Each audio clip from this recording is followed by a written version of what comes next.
Abby. Last night was Before the 90 Days, Season 7, Episode 19. 19. And as usual, I'd just like to mention 3 very quick things. Please rate us or follow us on the platform that you listen to the podcast. If you prefer to watch, head over to YouTube, look for our channel at 90 Day Fiancé Honestly. And the last one is our subscriber-only content is out there. It has launched. Please join us for an in-depth discussion of Season 2 of The Last Resort. This show is only available through Apple and Spotify. Okay, let's dig in because this is the last episode before the tell-all. Oh, I'm really looking forward to the tell-all. Things were tied up in nice little bows for us in this episode. It seems like everything is nicely put away and organized, but I have a feeling that the tell-all things are going to come out of the boxes and it's just going to be complete pandemonium. I hope so. I feel like this has been like a fairly... I don't really want to say boring because we've had some really good events happen this season. Yeah. I don't know. This episode was boring, but I think the accumulation at the tell-all is, I hope it'll be, I don't know why I want to use the word adventurous, but yeah, juicy, spicy, entertaining. Of course, entertaining always. We're hoping for that. I am hoping that it's not 4 or 5 episodes long. Maybe 2 or 3 would be sufficient for me, I think. I think so. So let's dig into this and start off with Niles and Matilda.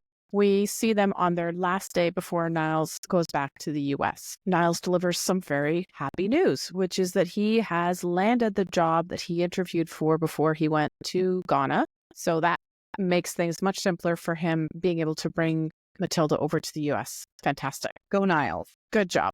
Literally. They talk about Niles's habit of lying. And Niles agrees that he has to work on this for Matilda's sake and to not keep secrets from her. Excellent. I think she handled this conversation so well. She approached it in such a kind, calm, understanding, and loving manner. Yeah. And I think he felt that. These two are just so genuine. I really enjoy watching them. Yeah. Yeah, I love the way that they argue in a very mature and measured way. Nobody gets outrageously upset and has to storm out or calls the other names or anything toxic like that. They think, they take it in, they think about it, they come to a solution, and it's like, okay, let's try this. And they move on. Perfect. Wonderful. Love that. I think that Joe could really take a page out of Niles's book when it comes to this particular topic because he is also deficient in the area of telling his whole story. Well, he's deficient in a lot of things. Niles could really teach a course. He could. Well, Niles is a little bit behind the 8 ball in this scene because he doesn't know anything about the next step, which is to get the spousal visa for Matilda. He doesn't know how long it takes. He doesn't know what's involved. But this is all understandable because he was not actually looking to get married during this trip. He thought he was going to be waiting until a later date. So he didn't expect it. Okay, fine. Which is fair. Yeah. But this uncertainty of not knowing how long the process is going to take, how long it's going to be until Matilda and Niles can reunite in the U.S., definitely is weighing on her. She is kind of adrift. She doesn't know when she's going to be able to go to the U.S. to meet with her husband. So their parting at the airport is quite sad. It's heartfelt. It's one of those partings. Yeah, I definitely believed it. I was into it. I felt their sadness at leaving one another. Still was not quite on the scale of David and Sheila. I don't think anything ever would be. The ultimate departure scene. So that's about it. Do you have anything else to add? Well, she took him to the dancing thing, and yes.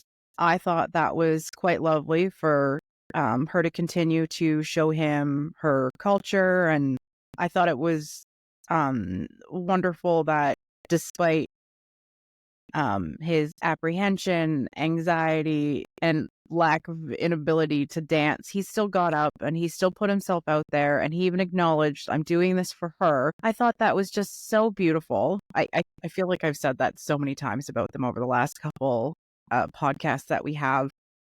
But just the way that they come together and, you know, they have so much fun, and both of them are compromising. What is this? Yes. So great. I just love the authenticity of it, both culturally and in the relationship. Yeah, I agree. All right, reading on. Veah and Sunny come up next. All right. Now, before we start, what did you think of that cake? Okay, well, as you know, any cake to me is a good cake. Love me a slice of cake or two, birthday cake, chocolate cake, fruit cake, any kind of freaking cake. So when I saw the cake, I thought, yeah, baby, give it to me. Give it to me. Don't give it to his dad. He doesn't want it. He won't appreciate it. To me, it looked delicious. What did you think? I thought it was a waste. The cake, I mean. For them, the dad. Yeah. For them to buy it as like a peace offering, that's not going to work at all. Just, what's the point? And also, is the guy going to eat an entire cake himself if he takes it? No, he's not. Are they going to cut it at the restaurant and eat it at the restaurant? Do we get to see what's inside? What are the layers like? These are the important questions that we didn't get answers to. I would have thought that that was Vea's idea, that she had the scenario in mind where she brought the cake, he accepts it, and then they slice it and they all partake of the cake together in this sort of symbolic agreement of, okay, we're going to accept one another. We're going to. I think in general, a beautiful, beautiful chocolate cake like that would be a lovely peace offering, a lovely olive branch, but again, wasted on Sunny's dad. Totally wasted. And it's hard to believe that she thought it could be a good idea to bring him a cake. Given how things went in their last meeting, she hasn't apologized yet. There's definitely bad blood between Veah and Sunny's dad. She knows what she's up against. So how could you think that this peace offering is the right thing to do at this stage? Like, I didn't know where she was coming from, despite the fact that I absolutely adore cake and would have accepted cake for any apology whatsoever. I just felt like this was not the right time, message, item, any of that. I agree. I think that was her setting herself up for failure. And when they're getting ready to go, she's setting herself up for failure too. When she's wearing that little skimpy crop top, so her belly's showing, her arms are showing, her tattoos are out, everything is there on display. And Sunny goes, Veah, could you maybe change? Yeah. You're going to wear that to meet my dad? In any other circumstance, I would have been like, calm down, man. She can wear whatever she wants. But given this very specific circumstance, I think that was fair to call her out on. And it was great that she didn't argue. And then she dressed appropriately. It was great that she didn't argue. Yes. However, why would she put it on in the first place? Given what happened the last time, she covered up her arms and yet he could still see the tattoos through the sleeves. So he objected to the tattoos and she got all of that lecture about how she had to remove them and when. Why would she wear something automatically that doesn't cover up her arms and especially her waist, her midriff?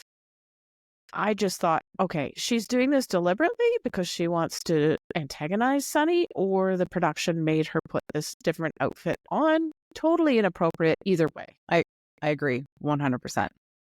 Like if I were her, I would be like looking through my suitcase and pulling out different outfits that I know would be appropriate.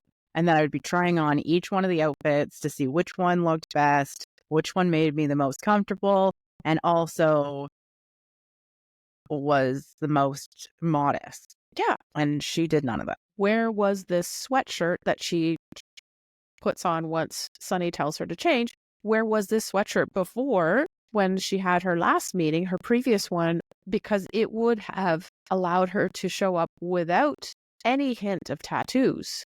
It's the sleeves are completely opaque. He can't see through them like he could on the dress that she bought. Mm-hmm.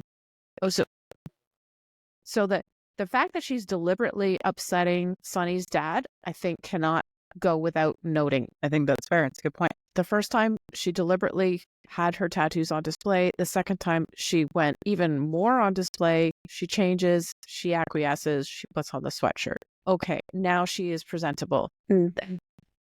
When the dad came in, does the mood ever change? It goes deadly quiet.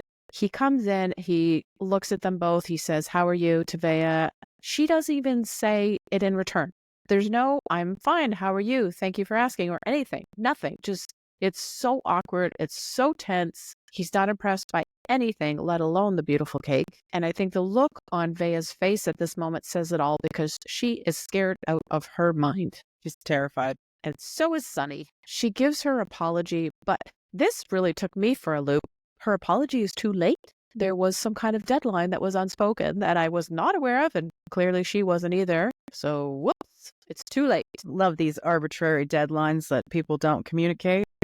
Sunny's dad is a real pain in the ass. And Sunny, during most of this episode, he can't even look up to look at his father in the eyes.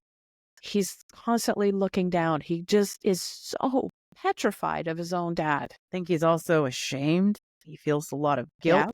Yep. He can feel his dad's disappointment weighing on him. That for sure. That's very heavy. As they're talking, they ask Sunny's dad to approve of their relationship. So they ask for his blessing. And he's hesitant. Then it comes out that they're actually engaged. And Dad's response is priceless. He says, no, I don't think so. Like, holy shit. I don't think so. All right. Thanks for sharing your thoughts. Where's the umbrella? Because it's going to start raining daggers, like you said. Yep. Well, this man, he is just so awful, so negative. And you know what was really funny to me? Dad says to Veah, are you going to convert? Does this mean that you're going to convert? Because that would be the only redeeming grace, I guess, in this situation. But she says no. But again, she frames it by first throwing Sunny under the bus. So, oh no, it was okay with Sunny. He doesn't mind. He doesn't think that I have to convert anymore. It's a nice one. Way to go. Really good move, Veah. Pass the buck, Veah over here. Oh, yeah. So that leaves them with absolutely nowhere to go except for Dad to deliver an ultimatum to Sunny, which is he has to choose between the two of them. Is he going to choose his relationship or his family and his religion? Nice. Cheers, everyone. Love that. I also love the fact that Sunny's dad gave Veah such a hard time about, being so disrespectful and walking away. Yeah. He does the exact same thing. So it's okay for him, but it's not okay for her. And then, Sunny follows him outside when he walks away, and he's like, I don't even want to look at you right now. And then I forget what he said, but it was something to the effect of, you don't need to talk right now, when Veah was trying to talk. And it's like, oh, Veah's been banished. Absolutely banished. You're right. The hypocrisy that he displays when he walks out, just as she did before, and she was not allowed to apologize for that, is just priceless. And it is extremely upsetting that he not only tells Veah to shut up, which is not with those words, but that's essentially what he's doing. But then to tell Sunny, you're bringing shame on me, stay away from me, don't contact me again, you ask nothing of me ever anymore. It's awful. This man is completely unmovable, unshakable. He's so stubborn. He can't see the world in any other terms but his own, at the expense of his own relationship with his son. It's tragic and very reminiscent of Jenny and Sumit. It's the same deal, except it's just one parent at this point, not both of them as Sumit had. So great. Thumbs up, everyone. Good job. Love that this conversation went as well as they had hoped. And then my next question is, what happened to the cake? I would like to know this also. Because they all just walked away from that table. Yep. Is that cake just free for the taking now? Sad cake. Abandoned, misremembered, forgotten cake.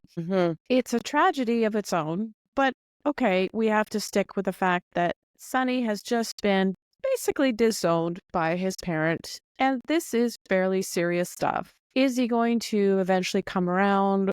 Will this just perpetuate itself, and unless Sunny actually does renounce Veah as his fiance and throw her off, cast her off, will he be able to be accepted back into his family? I have no idea what's going to happen, but any way you look at it, this is absolutely the worst case scenario that any kid can imagine for telling their parent such an important and just like such a key thing in your life, a key moment.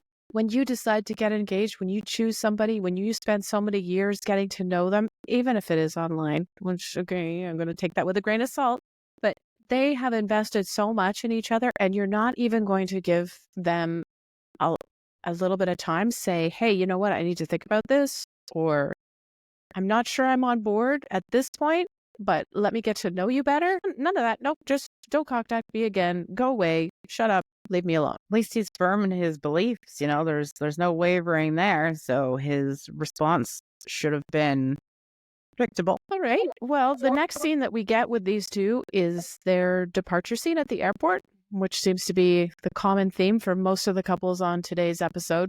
They go to the airport. They as well don't know when they're next going to see each other because they have to wait for the K1 visa to be issued before Sunny can come to the US. So another sad parting. I didn't feel that this one was up to the Matilda and Niles scale of things. Did Absolutely you? not. No. I didn't really feel it, but that's where we leave these two behind. Okay, I have one more question before we move on. Mm-hmm. Is Rory going to pick her up from the airport? Oh, absolutely. Yes. And of course he is. Do you think he will? Yeah, absolutely. Yeah. There was really no question in my mind. I just wanted to see what you were going to say. Let's move on to Magda and Joe. Oh, the ice. She's good. She's very good at that. She's got 2 cold shoulders, not just one. Oh, I felt it in the morning when she walked down.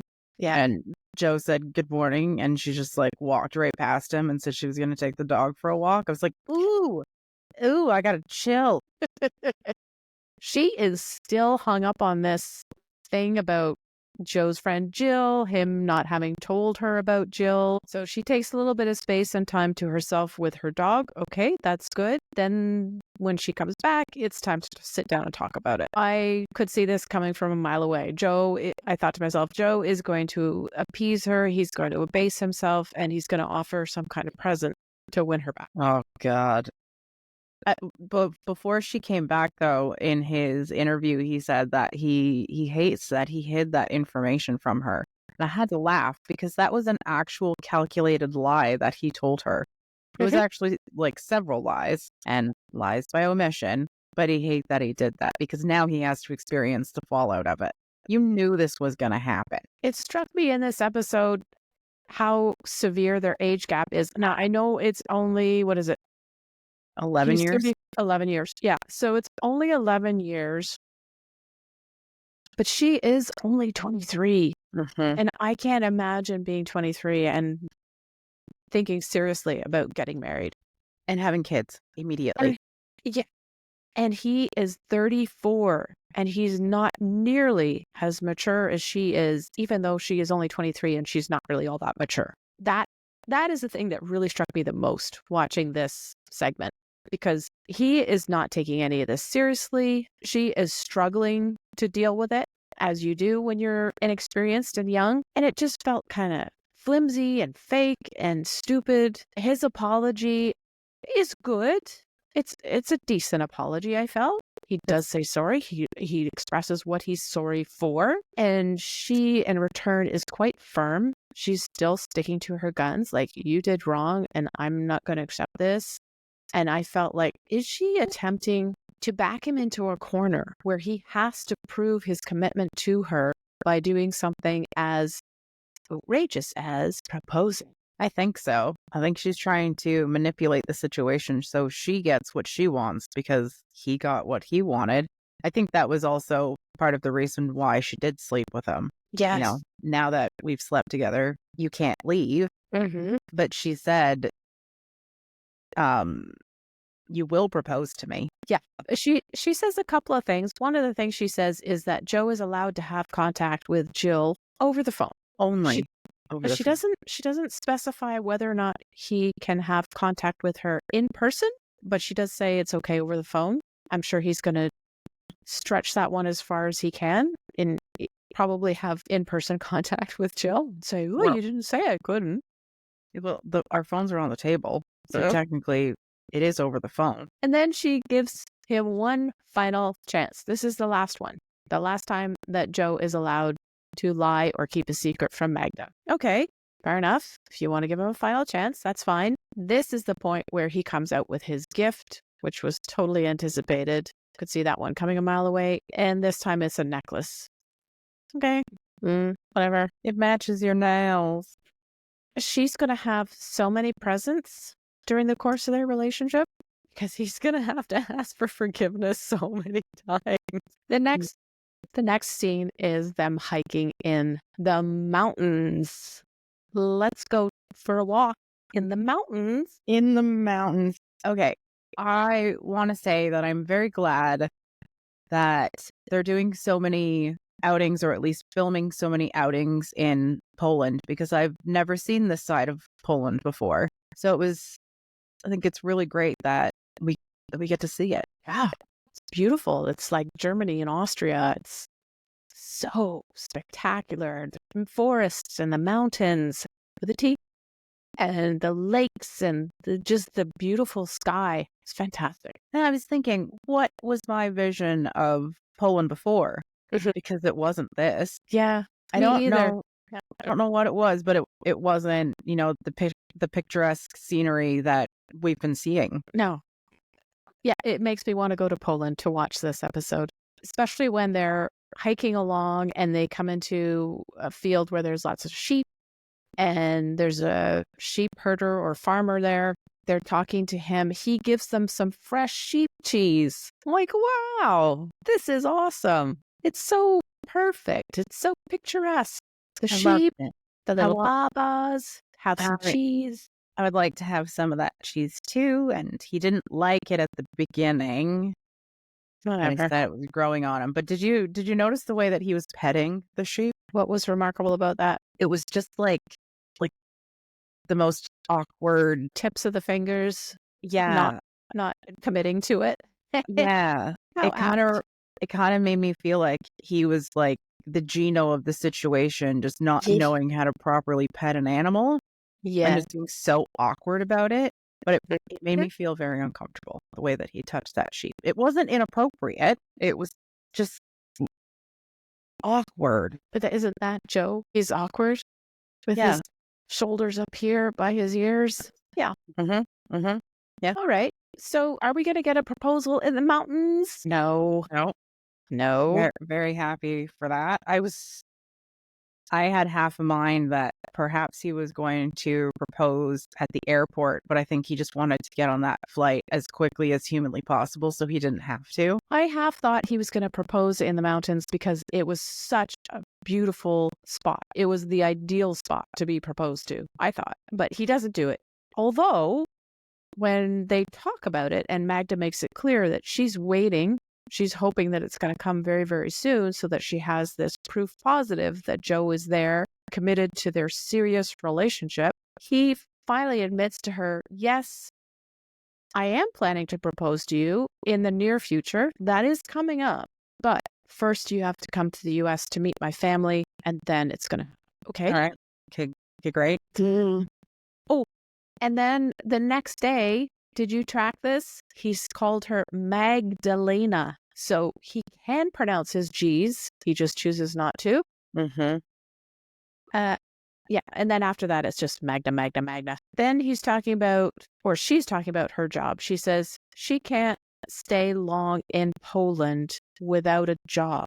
And I was like, I'm sorry, I don't follow. Aren't you a Polish citizen? So you can stay in Poland as long as you like, with or without a job. But the fact that she's saying that led me to believe that she's depending on Joe to send her money and provide for her, so she can't spend too much longer living in Poland under those conditions where she isn't unemployed and she is relying on him for money. That was my question: she can't stay in Poland because she can't afford it?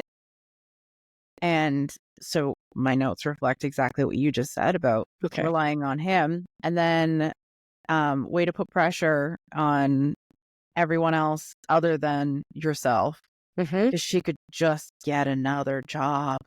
Yeah. But no, she quit her job and she's expecting Joe to propose. And, the K1 visa is obviously going to happen overnight. So then she's just going to move to the U.S. within the next month or so. Absolutely ridiculous. Well, they can't really get a K1 because they're not actually fiancés at this point. which is even better because how long is it going to take for her to be able to come to the States? Is he going to have to pay for all of that? Of course, she's unemployed. So presumably a tourist visa would be a lot faster than a K1 visa. Then the next time she comes to the States would be on a K1. Anyway, just this A lot whole, of money. yeah, this whole issue of her having quit her job before she even gets him to come to Poland, before she gets a proposal, before she's got a K1 visa, before she has a confirmed entry date to the United States is crazy. Before even meeting him in person. Oh, and that small detail. What? And she didn't do it like just before he came. No, it was a little while before. I know. Well, she's got these abandonment issues. So she's trying to do everything she possibly can to seal this relationship firmly in stone, even before there's a proposal, a visa, any kind of confirmation that she is going to be going to the United States. She's doing it all in her own head without him. Well, I hope for her sake that it's not a complete and utter failure. However, she is so young that I kind of want it to fail so that she learns her lesson. Oh, but that seems really cruel. I want to say, no, it's not cruel. And yes, it is cruel at the same time. We all have had our cruel lessons, especially in our 20s. So it's par for the course, you know? Yeah. We all have to go through it. Maybe not put all of your eggs in one basket and trust this man with your livelihood for the rest of your life without meeting him first. Sage advice. However, nobody cares. Well, just the 90-day way. Are you ready to read on? Yes. Vanja, sweet Vanja. Vanja is spilling the beans as to what happened, how things fell apart with Josko. Apparently, it all boils down to this. Him saying to her, you don't have motherly instincts. So what does that mean? What happened? This seems like a very flimsy, weird thing to say. What was actually said? How did he come to this conclusion? I want to hear his side of the story. So much is missing from this picture. Well, she did kind of explain it when she said, she was voicing her concerns about, how she's going to have to change her life because now there's a child involved and, how with her past relationship, she got very attached to the kid and then, they broke up and, she just doesn't want to be in that position again. And I think he took her concerns as her being unsure about it, as opposed to her just venting and expressing herself to her partner. Yes, I agree with you that sounds like it could be a perfectly logical way, and that is how she explains it. So I'm not doubting if it's true or not. What I'm doubting is how Josko can hear that from her side and take it to such an extreme that he decides to break up.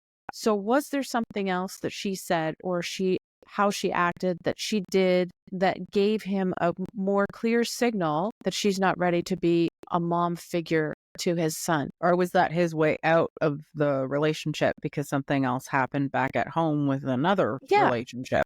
Yeah, there are many ways to look at it, to interpret it. It's not really clear at this point when she first explains how things went down, exactly who was to blame or who interpreted what, which way. It's just very flimsy. And then she starts talking about the fact that she's actually got another trip to Croatia planned, and she's got a ticket to go again very soon. Yeah. And this was meant to be the trip where she would spend a lot more time with Josko, meet his family, meet his son, see if everybody gets along so that they could move their relationship to the next level. And as she's talking about this planned trip, she's contemplating whether or not she should get in touch with Josko, with whom she's had no contact for, 2 or 3 weeks at this point? Okay.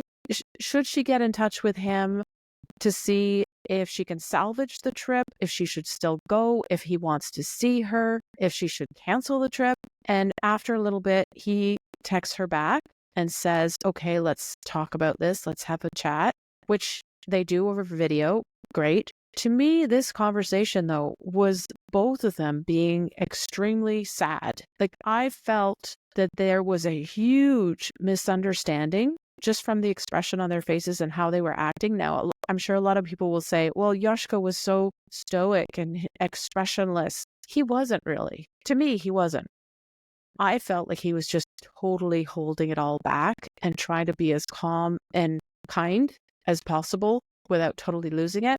Because I genuinely felt like they were both invested and had a connection. And he's quite angry and upset by what happened. But he doesn't want to take that out on her over this video chat, which is being filmed by TV, right? Yeah. Did you feel like there was like a very powerful emotional moment going on with that call, or did you feel like it was non-existent, like he was done? No, I definitely felt the emotions in that one from both sides. Obviously, it's easy from Vanja because she's so expressive, but I definitely did get that from Josko as well. He's hard to read. His facial expressions are hard to read. But even with his words, they obviously miss each other, and neither of them are happy about how it went down. I feel like Josko maybe slightly disappointed in himself with the way that he handled things, and has quite a bit of regret about it, and for pulling the plug so early without actually having a conversation. No matter what the conversation should have been, I think he's just disappointed that he didn't talk things out with her. So I'm glad that they had this conversation, though I think it was probably one of the worst locations to have this conversation. To me, I felt like Josko feels guilty, and he took that out on Vanja. He feels guilty that he left his son alone with his mom while he and Vanja were spending time together, both in Croatia and in the US. And I'm glad they clarified that, because we were wondering where the kid was. Yeah. So I feel like that action of taking it out on her, like taking his frustration and his guilt out on Vanja, was kind of unfair. And he has this very clear, seemingly, idea that Vanja is anti-kid. But really, she isn't. She's got her own fears. She's got her own worries about how things will work with a kid in the picture. She's worried about being a mom. She doesn't know if it's going to go well, how her life will change. All of those fears are reasonable and just. But he's truly gone off the deep end with the information that he's received from her about her attitude towards motherhood. And whether or not she has expressed that attitude succinctly or not, who knows? Because he's just inferred that she's not interested in being a mom, period. And so that's why he's withdrawn completely, because his primary goal is to protect his son. So he feels that is the best choice for his son, is for his son not to have a relationship with Vanja, which means he can't have one either. Vanja gets up the nerve to ask about this trip, which I thought was very brave of her. That took a lot of guts. She asks if Josko wants to see her again if she comes to Croatia, and he wants to think about it for a couple of days before he gives an answer. Totally fair. Totally fine. She says about Josko that she thinks that he's hesitant, but I don't really feel like that's the right word. I felt like he was very cautious. I felt he was very controlled, and like he was hiding his true feelings from her, all because he's scared of how his son is going to fit in with Vanja and him together, how his son is going to be accepted by her, and also worried if his son is going to be hurt, because if they break up, that would be painful for his son to go through as well. And then I started thinking, well, there's also the practical side of things. Even if you don't look at everybody's fears and worries, how is this going to work out? Where are they going to live? And the only idea really that makes sense to me is for her to move to Croatia. She speaks the language. She likes it there. She's from there. She's got family. There's a basis for her to feel comfortable there. So I think that would be a more likely scenario than him and his son moving away from everything that the son has known and is familiar with in Croatia, especially given Josko's family is there, and for them to go to the US to be with Vanja in a new country. Everything is new, and they don't know anybody except her. I agree. So maybe what's come out is that she's said that she's not willing to move to Croatia. I thought that was part of the discussion, though, because I feel like she said, I would move there if it came down to that. Did they say that in this episode? Not in this episode. That was before. Mm-hmm. Okay. So I'm not, Yeah, I'm not entirely clear about what was going on, though I did appreciate the fact that he said, this isn't about you and me, this is about my son, and this decision is for my son. And I wanted to celebrate because I feel like not enough couples on 90 Day actually put their kids first. So good for you, Josko, for putting your kid first. I would like her to move to Croatia and for them to be together and for it to be shown on the other way. That was my ideal scenario. That would be ideal, yes, based on the information that we had while we were watching the show. Mm-hmm. I'll leave it at that for now. Okay. Are you ready to read on to our final couple? Oh, I'm so surprised with this one. Who would you be surprised by? Amy? Well, first of all, I'm surprised that she's already in her second trimester. Tigerlily? Yeah, because wasn't it just the last episode she had the positive pregnancy test? Indeed. Time flies in a week. Yeah, she seems to be around month 5 now, somewhere-ish. She said second trimester, so all right. But color me surprised when she said they were arguing. Well, didn't see that coming. No, I did not either. I was heartily shocked. I didn't know what to think because this is such unfamiliar territory for Tigerlily and Adnan. Yeah. Oh, no. Well, what are they arguing about? One of the things is the fact that Adnan would like to keep his apartment in Jordan. I should say he's planning to keep it. It's not a real question. It's not like he's asking Tigerlily for permission. He's saying he's going to keep his apartment. And I think, why the hell not? If you're going back to Jordan often, as he said he will do, makes sense to me. And if he's traveling with Tigerlily and the new baby, then they will need a place to stay. So why the hell not? I feel like it's just going to end up being his bachelor pad. Oh, it seems like a complete non-argument to me. I felt like she was nitpicking on this for no reason at all. Like, why shouldn't he have it doesn't mean that he's going to leave you, that you guys combined happen to own a property in Jordan where all of his family is and where you will be traveling to, no doubt, fairly frequently, since you have God only knows how much money. What's the big deal? You don't need to sell it to get revenue to buy a place in the States. You already have a place in the States that's as big as a castle. I didn't see that as the problem. I see this as she is aware that she's a lot older than he is. Okay. And he's still, 24? 22. Even more. So he's 22 and he's going to be flying back without her. Yeah. Often. Yes. Think it's a trust thing. But he's traveling back to a country that is so conservative that women aren't even allowed to show anything. So how is it? It's not a scenario where he could just go out and pick up somebody at the bars. Because does that even exist? Yeah, I guess you're right. Yeah, I can see what you're saying. Yeah, I don't know. I didn't care about this argument in any capacity anyway. The second argument is much more interesting. And I want you to chime in on this, given all of your legal background. Okay, Adnan has given power of attorney to his brother, and I just didn't even bat an eyelash when I heard that, but she freaks the hell out. Okay, explain. Power of attorney? So power of attorney is when you're incapable of making these decisions on your own. Thank you. And then the power of attorney kicks in so that they can make the decisions when you are incompetent. So it's either power of attorney for health or finances or both. Right. So this is a situation which only arises when you're not able to make the decision or decisions yourself. And it's only a situation that would arise, I think, and you correct me if I'm wrong, if, for instance, Adnan was in the US with Tigerlily and say something needed to be done at his bank in Jordan and he's not able to go back there or sign something or be there in person, and perhaps his brother could go to the bank on his behalf and sign something. Would that even come up? No. No? Okay, so he has to be... Adnan is still competent. Okay, so he has to do all of this himself.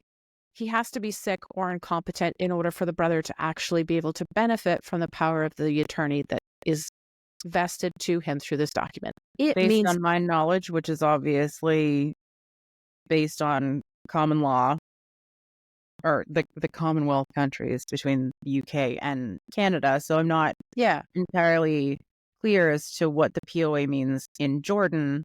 But even if you had a POA in Jordan, I don't think it would be valid in the States. Right. So this is a bunch of baloney. It is, because all he needs to do is set up a business account or a corporation or something and have his brother set up as a signing authority under said corporation or even under that personal account. And then his brother can freely make the withdrawals or deposits or whatever he needs to do while Adnan's gone. But the idea that this power of attorney gives Adnan's brother, who is in Jordan, the power to then access Tigerlily's accounts, financial stuff in the U.S., siphon all of that stuff back to Jordan, and then basically lock her out of access to it is utter nonsense. Yeah. That would never happen. That is not likely to happen. That is not a possibility. That is not remotely realistic. The only way that would happen is if Adnan went in himself, or if he gave his brother all of his passwords and then his brother went in and transferred everything out into an account that he had signing authority on and took it that way. He cannot apply for loans on Tigerlily's ex-husband's account. To me, this just sounds like when we find out that Adnan is giving the power of attorney to his brother, he's setting himself up for when he moves to the U.S. so that his brother can look after his estate, finances, whatever it is that he has in Jordan. Should Adnan become incapacitated while he's in the U.S., fall sick, get in an accident, whatever. He's just protecting himself, protecting his assets in Jordan so that if he has something terrible happen to him, his brother can then take that money, send it to whatever Adnan has specified should be the recipient, his parents, his cousins, I don't know, whoever.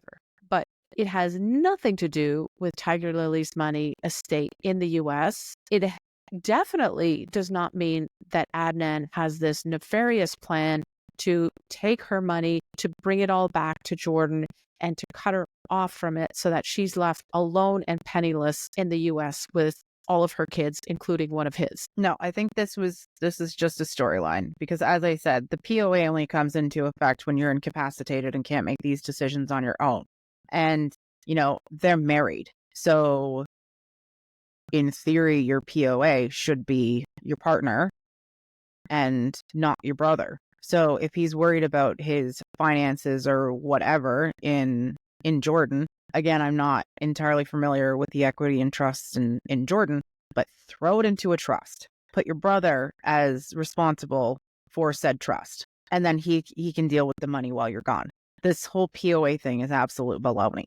Unless there's some interesting rules about POAs in Jordan. Highly unlikely. And also, does he not have his own accounts? Have they already created their joint account, so now they're joint on everything? Well, I think it just has to do with the fact that he owns a property in Jordan, which is under just his name, because in all likelihood, it would be quite difficult to put her name on that title at this point. So it's easier for him to say to his brother, look, you have power of attorney over this estate. Should I die, become incapacitated, whatever. And then what I want you to do with it is to give the money to my kid or my wife or my mom as he pleases. That's where trust would come in. Yeah. So not a POA, unless she's just completely mixing up the legal terminology. But even Adnan uses the same terms. No, I think she's just dumb. She hasn't actually looked into this. She doesn't really know. She probably has a really fancy lawyer who's looked after all of her divorces, and she doesn't actually understand how any of this works, to the point where when she hears the term power of attorney, she believes the worst case scenario, which is completely unrealistic and not anything like what actually happens. So perhaps she should just call her super fancy attorney and ask. Brilliant idea. But no, we don't need to know. We don't need to ask these things ahead of time. It's not important. And this reminds me of, I think it was the first episode when her entourage was like, well, what about finances? Have you talked about finances? And she's like, no, why would we need to do that? And now here we are. Yay. Her reaction to this wonderful news, she sees it, is to counter with a post-nup, since she was in such a hurry to get married and she never even bothered with the prenup. As you just said, of course, Adnan is going to love the idea of a post-nup. That's going to please him beyond words, even more probably than learning that he's fathered a child. So let's get on with it. Yay, post-nup. Yeah, it's going to go over really well. So when she was talking to her entourage at the park, she said, "This isn't what I wanted. It's yucky. And this isn't the most perfect marriage." Is she living her real life here? No, she can't be. She does not. I don't know where she lives. It's not here. That's for sure. She has to be living in some sort of fairy tale land. Like, and the fact that a 42-year-old woman says that these arguments and the way that they're making her feel is yucky, I think really reflects her lack of intelligence. She is afraid that she will be left alone with her baby, as well as her other 2 children, in the U.S. without a house to live in, an apartment, a condo, any money, just sad little Lamborghini. Tragic. But she's going to have to swap out the Lamborghini because now she's going to have three, what are they called? Baby seats? Who Whatever. knows? Yeah. Booster seats, car seats, whatever. Well, sorry, you're going to have to get a new Lambo. I love the fact that Tigerlily has already gotten the process of the post-nup started with her lawyer. And so she's telling that to Adnan. I was like, oh yeah, that's great. Not only do you spring this on him, he's totally unprepared. You accuse him of trying to steal everything, move it to the U.S. in this ridiculous scheme, which has no legal reality or basis in reality whatsoever. But not only that, you're going to say, oh yeah, and by the way, it's already in the works, so all you have to do is sign it. It's going to be ready soon. It's great. Yeah, because he's going to sign that. For he sure. wouldn't have signed it to begin with, and he's not going to sign it now. It's just awesome. The communication between these guys, the cooperation, the spirit of cooperation, it's unparalleled. I loved it when he said, "If you send that to me, I'm not going to my appointment at the embassy or whatever." Yeah. For his visa. Spousal visa. Yeah, so he's not going to go. And then he says very clearly, "Do you understand me?" In the most kind and gentle, supportive, and controlling behavior. Right there. These guys are matched made in heaven. They're a match made in something. Her stupidity combined with his outrageous chauvinism and control, it's perfect. It fits together. Mwah. Just and they're like procreating. That. Yeah, they have. Oh, yeah. Ideal. I just realized this. So when they showed the clip of her going to Jordan to tell Adnan that she's pregnant, she gives him that bracelet or necklace or whatever that says Tigerlily, Adnan, and baby. But what about her other 2 kids? No, we haven't talked about them at all. Not since the very, very beginning, I think, when she mentioned that Adnan had talked to them on video chat once or twice. But they haven't been mentioned at all. It's like they don't exist. I find this so interesting because, you marry a woman with kids. As we know, you marry a woman with kids, those kids just don't go away. Nope. They still exist. And then now you have a 22-year-old stepfather, but this necklace or bracelet or whatever it was completely just ostracizes them and just leaves them out of the whole thing, which makes me think that when he actually moves to the U.S., how much is she going to be involved with her kids? Or how much is he going to be involved with her kids? Given the fact that she's left so many times to go to Jordan and just abandon her kids for however long she's been there for. At the drop of a hat. I'm pregnant. I got to go right now. Yeah. Like, don't you have a schedule? Do you not have to trade off with their father? They have school, appointments, engagements, and you just leave it to go fly first class to Jordan? I'm sure both her and her husband have nannies and help of that sort. So I can see how she would just be like, okay, well, now you're 24 hours, 24/7 until I get back. Right. Nice. Which is super sad. We love that. I don't like the way that they're not acknowledging her kids. And, this baby is the one that really matters. And I can see from his perspective, based on his culture, yes, it's his first child. It's just anything else to say on this beautiful and wonderful couple whom we adore. I think you've said it all. Oh, me. Thank Yeah. you. Okay. Yeah. Well, that concludes all of the couples that we saw this week. Next week, as we mentioned already, is the first part of the tell-all. Who knows how many parts it's going to be. I'm sure there's going to be much drama.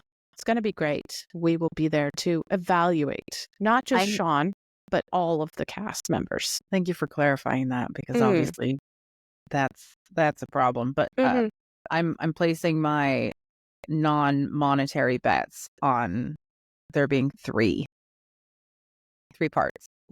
Okay, I thought it was going to be like 3 cast members who have broken up or cheated on each other. No.